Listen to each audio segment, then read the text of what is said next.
Hello everyone, welcome back to the new lecture. So in this lecture we'll discuss chill water flow rate calculation. After the end of this lecture, you would be able to understand the chill water flow rate calculation. Then we'll discuss about the control devices used in HVAC. So let's start.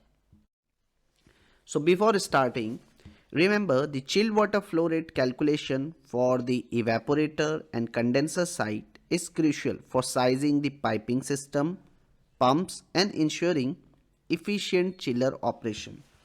So here you can see if you are calculating the chill water flow rate for evaporator side, remember here we have a formula. For evaporator side, the cooling load formula is given in TR is equal to GPM gallon per minutes for evaporator. Then in bracket, water entering temperature minus water leaving temperature into specific gravity of water, specific heat of water divided by 24. So for water, all of you know that specific gravity of water and specific heat of water is 1. So when you substitute this value in the equation, see the formula will look like this. Q is equal to TR into 24 by delta T. And we know that the standard value for chill water, the standard value of chill water flow rate for evaporator side is about 2.4 GPM per ton. Okay, and for condenser side 3 GPM per ton. So from where we get this flow rate, chill water flow rate for evaporator side 2.4 GPM per ton, that we'll discuss because this will come from the derivation. Now let's see here the chill water flow rate which we have got for evaporator side. All of you know that chill water flow rate calculation for the evaporator side generally handle the cooling process where heat is absorbed from the building load. So the flow rate is calculated based on the cooling capacity of the chiller. So for that here the formula is given, heat transfer formula, Q is equal to mass flow rate into C into delta T.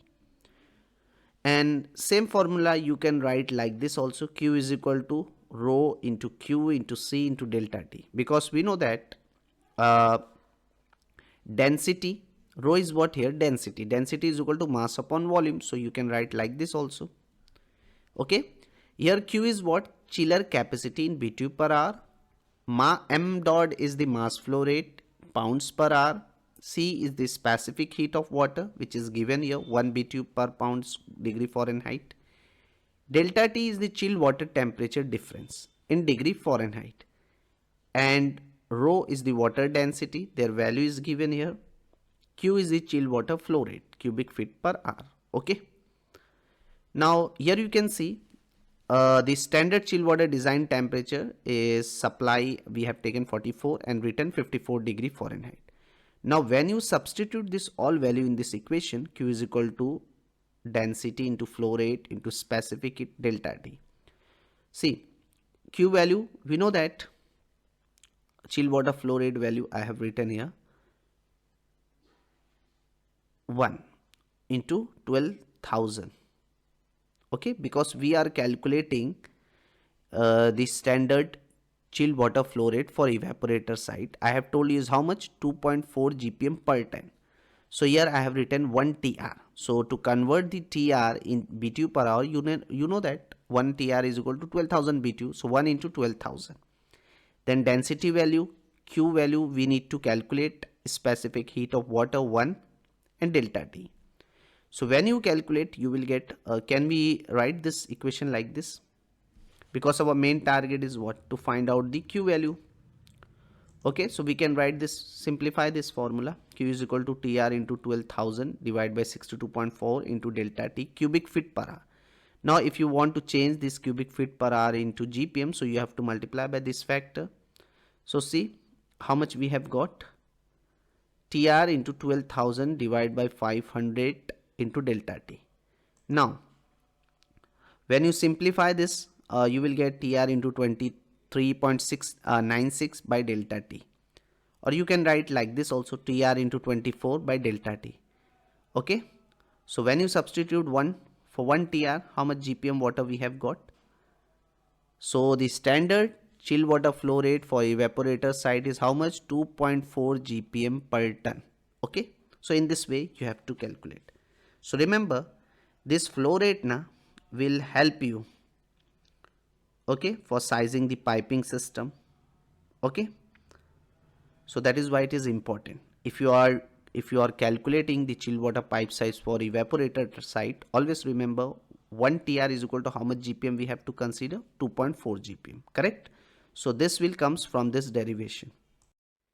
Same way, the chill water flow rate calculation in SI unit is given here.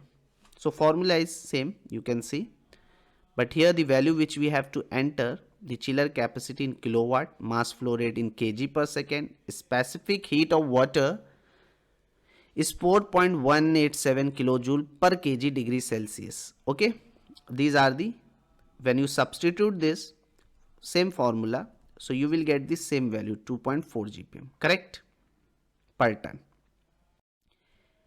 Now for condenser side, condenser side means what? All of you know the condenser side removes the absorbed heat and reject it to the cooling medium. So the flow rate is calculated by using same formula. First let's see the formula. The cooling load formula for condenser side, TR is equal to GPM for condenser, entering water temperature minus leaving water temperature, same way specific heat and specific gravity of water divided by 30. So here you have to remember, when you are determining the let's see the derivation. Chill water flow rate calculation, imperial unit. So heat transfer formula which I have shown you. Now in this formula, Q is the chiller capacity, mass flow rate, C is specific heat of water, delta T is the temperature difference. Okay, when you substitute this all value, here remember, in the condenser the heat of compression must be added to the cooler load in order to calculate the condenser GPM. So considering an average water cooled chiller will add about 25% more energy to the cooler load. So the heat to be rejected in the condenser become how much? 12,000 into 1 point, when you add 15,000 BTU per hour. So same, when you substitute here 1, because we are calculating the standard value of chill water for condenser site is 3 GPM per ton. So Q value 1 TR. So when you convert TR in GPM, so you have to multiply by 15,000, because here we have to add 25% more energy to the cooler load. So as per that, when you calculate, you will get the value Q is equal to TR into 30 by delta T. When you substitute the TR value 1, so as per that, see the flow we have got 3 GPM per ton. Okay.